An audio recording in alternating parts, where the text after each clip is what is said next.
Hello everyone, my name is Cody Penna and this is my pitch for Capture the Resources.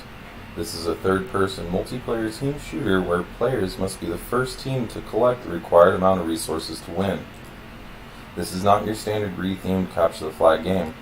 Players must collect resources from the world while defending their home base. This creates a necessity of teamwork and an extra layer of competitiveness.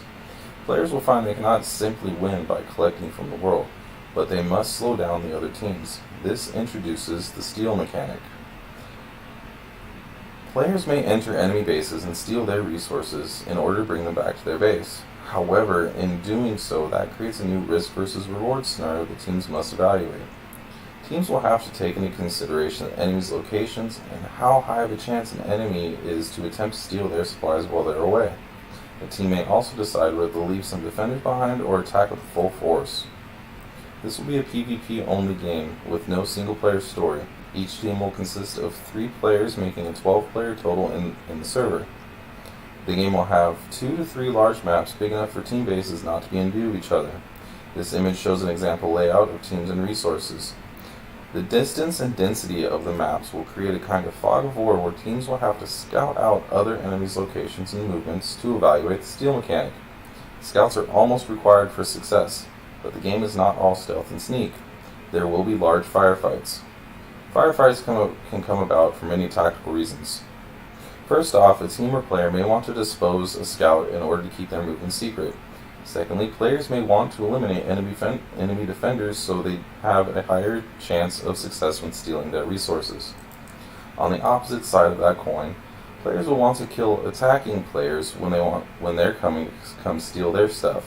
Once player is killed, there will be a respawn timer that when up, the killed player will respawn at their own base.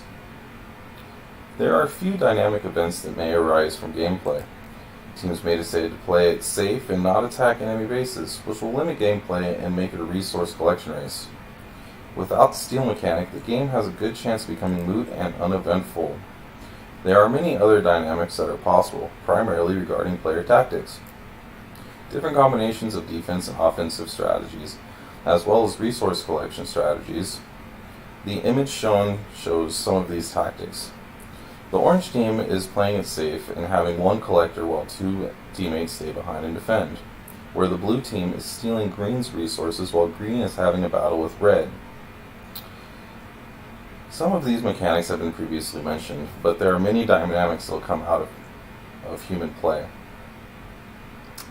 Currently, there are no games out there with specific win condition and achievement process. There is no classic capture the flag game where everyone is familiar with, and the resource collection that appears in many RPGs, but none that combine the two. The idea implementation is rather straightforward, but there is one large exception. Full sales students have not been exposed to multiplayer game creation. However, over the span of a month and a small team of students, this may not be a problem to research and implement given our current skills and tactics. This game is truly one of a kind. Thank you for watching, and have a great day.